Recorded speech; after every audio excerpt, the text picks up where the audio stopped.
Yeah, but, hey, look, I mean, I'm not a peacemaker at all, but I'm seeing in many ways all of us holding on to different ways of defining identity, you know. And when you give us those different ways, I don't necessarily disagree with them. That's why I say I'm not a peacemaker, but I have not seen a fundamental, very serious contradiction yet heard that will get me out of the room. Because when the lady talk about the multiplicity and the complexity of Haitianness, I understand that. When you talk about commonness and identical identity as and the difference between those two, I completely agree with that. When he talked about the vécu, if we were talking in French, I think it would have been honestly more interesting because he's looking at the lived experience of people which make their identity, the everyday lived experience, le vécu des gens. I completely agree with that too. So in many ways, I think we have to then look at these different positions and see how we can take it further. And this is not peacemaking at all, because I don't, sometimes I get accused. This is really to say that you are enriching me with these different ways of looking at things. Parce que je vois pas de vraies contradictions pour le moment. Okay, good. So question, yes, young lady. Last question? Yes, last question.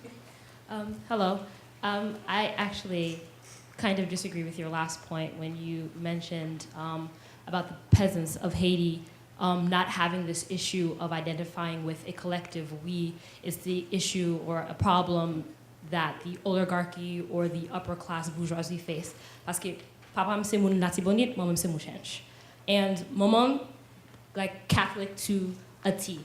By voodoo, bagay, all that stuff, she wants nothing to do with it. And I feel like voodooism is a very big part of Haitian culture, right? It is at the very heart of it. When you talk about Negmaon, when you talk about the very beginnings of the Haitian Revolution, you talk about Boukman and the big voodoo dance that they did around the fire that precipitated that. And a lot of Haitians like to deny this. They like to deny the voodoo that is in the roots of Haiti. And when you start to begin to deny what is at your very roots, when that is present in everyday life, when it starts even, from peasants to middle class to upper class to the bourgeoisie to the diaspora, I mean, how can there ever be a collective we where we can't even collectively agree on our history or what we think of as our history? So can I answer that for you? Because in fact,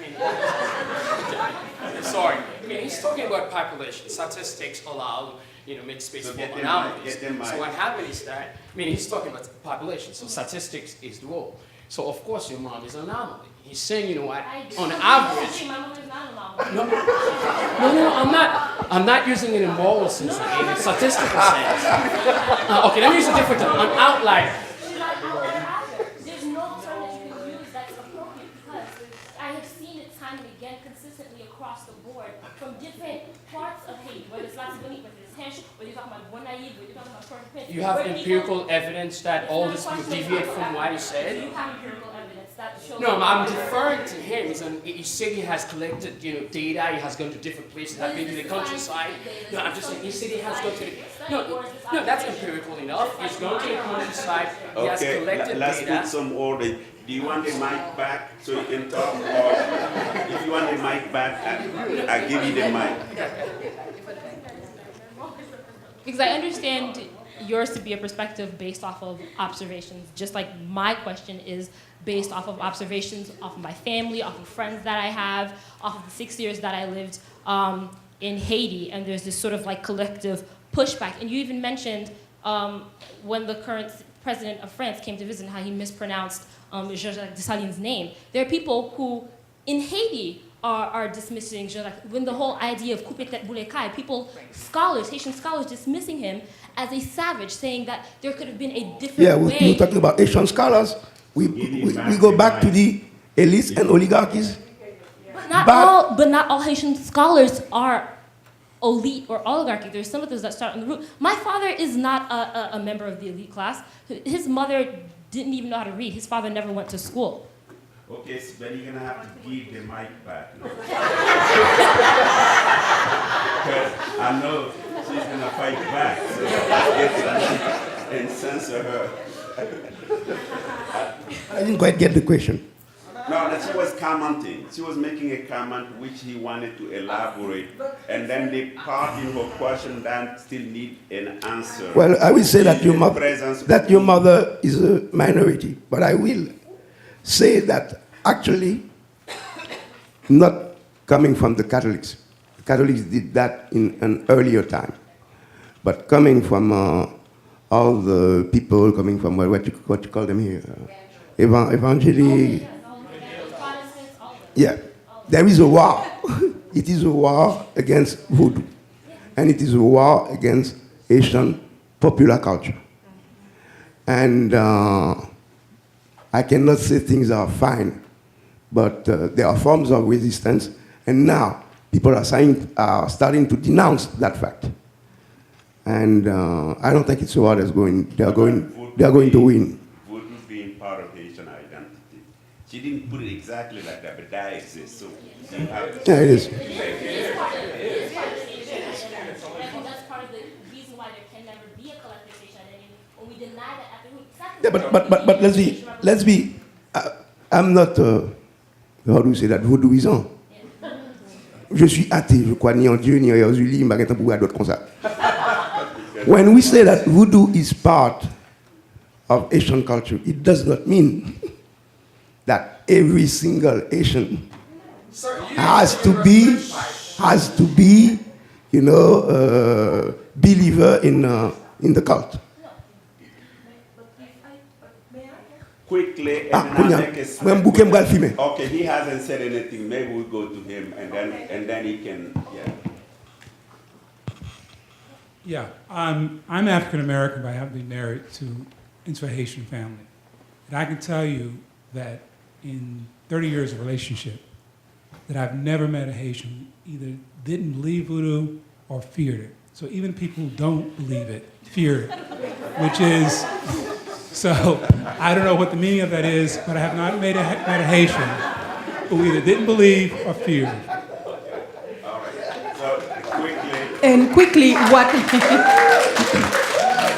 what I wanted to say is that, yes, but it's going to be quick. Okay. I disagree with the fact that you said the Haitian peasant doesn't have a problem with all that.